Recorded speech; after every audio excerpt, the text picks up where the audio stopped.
paano mapapatunayan ng iglesia namin totoo? Kasi, kaya totoo nakasulat sa Biblia, kapatid. Hindi naman kami nagtayo ng iglesia namin. Sumampalataya lang kami sa nakasulat sa Biblia. Basahin natin ang unang Tesalonica 2:13-14. Kapatid na Daniel. At dahil naman dito, kami ay nangagpapasalamat na walang patid sa Diyos, na nang inyong tanggapin sa amin ang salita na ipinangaral. Sa makatwid bagay ang salita ng Diyos ay inyong tinanggap na hindi gaya ng salita ng mga tao, kundi ayon sa katotohanan na salita ng Diyos, na gumagawa naman sa inyo na nagsisisampalataya. Sapagkat kayo, mga kapatid, ay nagsitulad sa mga iglesia ng Diyos na nasa Judea kay Kristo Jesus. Nga naking kapampangan, at king uli na niti kami man pasalamat kami king Diyos ay alang patugot nga ng Apostol Pablo. Inyang tanggapan niye ke kami, ing amano naning balita, ay ing amano naning Diyos, tinggap yu eking amanong tao, nun eking antiking katutuan, ing amano naning Diyos, adarapat mo naman kay kayo amaniwala. Uling kayo, nyan tanggapan nyo yung amano nga ng Apostol Pablo. Kayo kapatad, meging talatulad kayo, karing iglesia na ning Diyos, ay at Judea kang Kristo Jesus. Patse tinggap mo yung amano na ning Diyos, maging katulad ka ning iglesia na ning Diyos sa original, ay at Judea. Anti mo yung gewara ring taga Tesalonica, anyan tinggap da yung aral a penaral da ring apostol, meging iglesia ning Diyos la naman. Anti mo naman kay ni ti Pilipinas, o karing aliwang party na ning yato. Balang meto nga tanggap ketang amanong penaral da ring apostol, ingatanggap mo yung iglesyang katutuan, yung iglesia ning Diyos, kasi ang makasulat kay Biblia ite.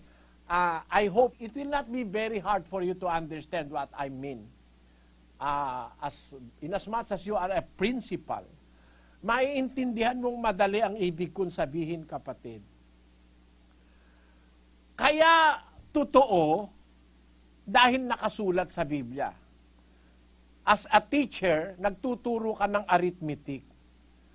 You did not devise the laws of arithmetics or physics. Ang itinuturo mo is an acquired knowledge. Maybe acquired by your mother, your father, your grandmother, and your grandfather before you were born.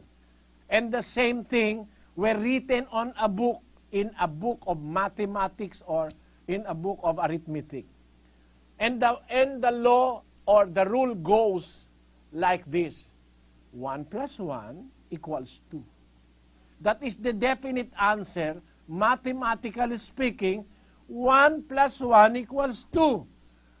1 más 1 son 2. Isa at isa, metong at metong, adwa. Agyang nanong wikaw, nanong lingwahing ing sabihan mo, iisa lang ang sagot pag natuto ka dun sa book of arithmetic. The book of faith is the Bible. This is the truth that came from God, revealed by the prophets, by the Lord Jesus Christ, were written down by the prophets and the apostles. So, it is an established fact or an established book of knowledge. Like the principles in arithmetic. Kagaya ng pagkuha ng pi. Pi is yung sa circumference o yung circumference ng isang circle, imumultiply mo yun dun sa pi na 3.1416 to get the circumference of a circle. 3.1416. Pero ngayon, because of the aid of computers, merong slight na pagkakaiba, hindi na 3.1416. Mali na pala ngayon yun. Nag-aaral din ako ngayon Ngayon is 3.1415, 3.14, 15, 92, 65, 35, 9. Pagka pala ang kukwentahin mo, bilyon-bilyon na, magkakaroon na ng pagkakamali. Pagka 3.1416 pa rin ang gagamitin mo. Ngayon dapat 3.141592.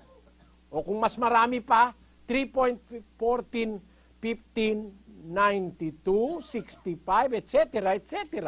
To arrive with a mathematical computation that is exact in millions and in billions, in trillions and in quadrillions.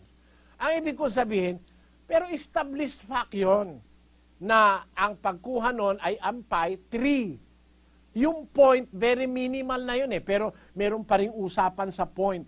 Ang ibig kong sabihin, ganun ang Biblia. Ang Biblia ay eksakto, dahil ang Diyos ay eksakto. God is an exact God. Gusto mong malaman ng totoo? Tingnan mo sa Biblia. Kung ano yung nakasulat sa Biblia, yun ang eksakto. Papasok ka sa iglesia, ang pangalan wala sa Biblia. Paano nga yung totoo yan? Basahin natin ang banal na kasulatan sa 2 Korinto 1:1.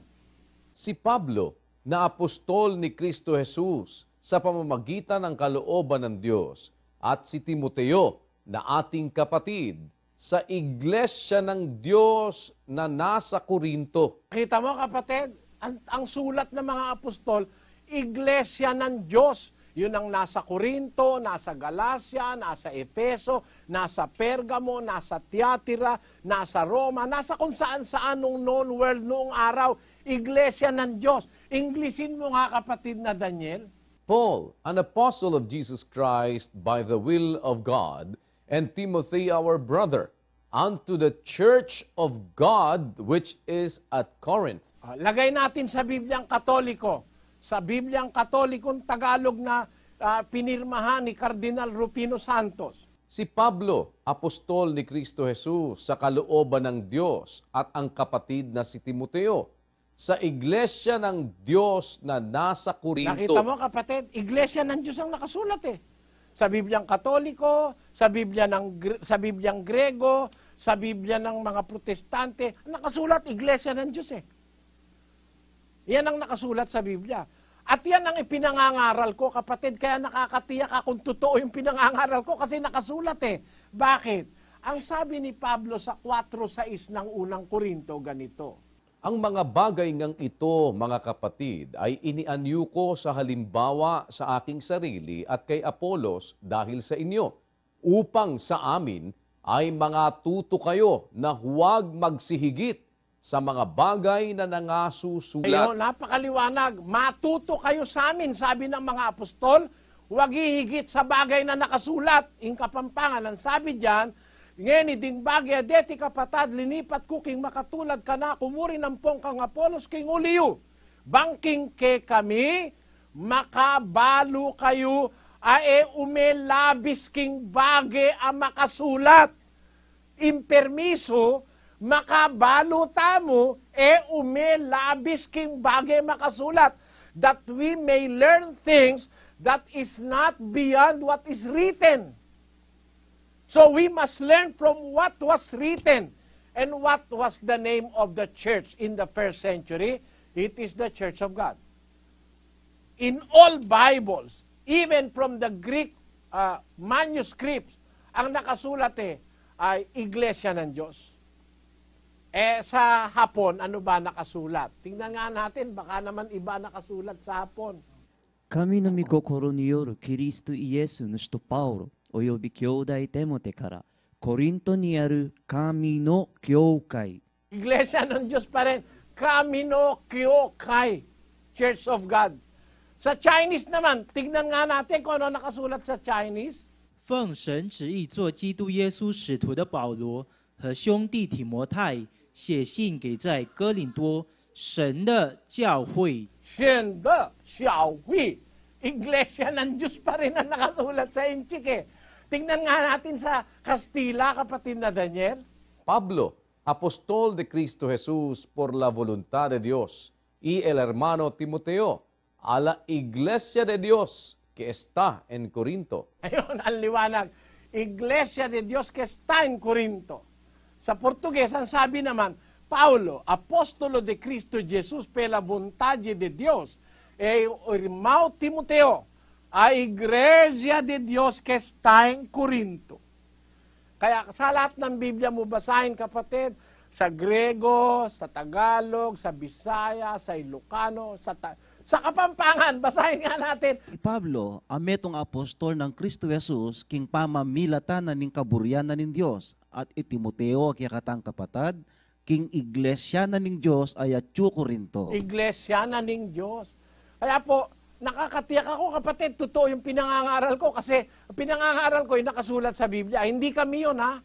Baka sabihin nyo kami yun. Kaya nga kami, ang aming registration, members of the Church of God International.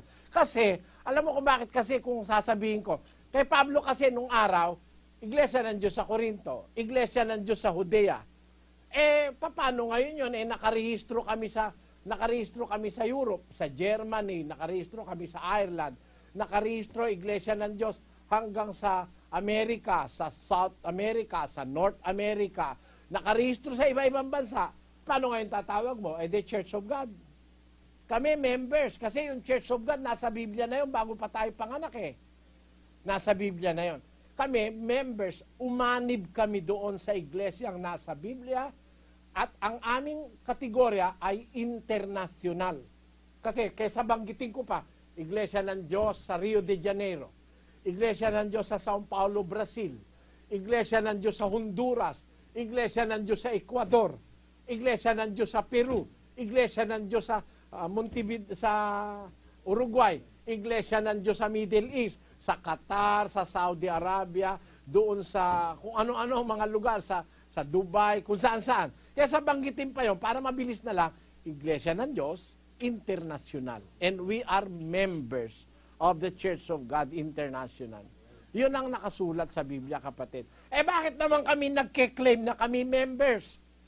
Bakit kami ang paniwala namin, hindi kami yung Iglesia ng Diyos? We are just members. Kasi ang sabi ni Pablo sa Ephesians chapter 3, verse 6, let us read the Revised Standard Version of the Scriptures, Brother Daniel. That is how the Gentiles are fellow heirs, members of the same body, and partakers of the promise in Christ Jesus through the gospel. Si Gentiles, como Pilipino, tayong Pilipino, mga hentil tayo. Gentiles are fellow heirs, members of the same body or the church, partakers of the promise in Christ Jesus through the gospel. It is through the gospel that we have believed that we became members of the Church of the Bible. And that is the Church of God International. Sana po naunawaan nyo, Ma'am Flor, na dyan sa Apalit. Dakala salamat po, Ma'am Flor Mangalim.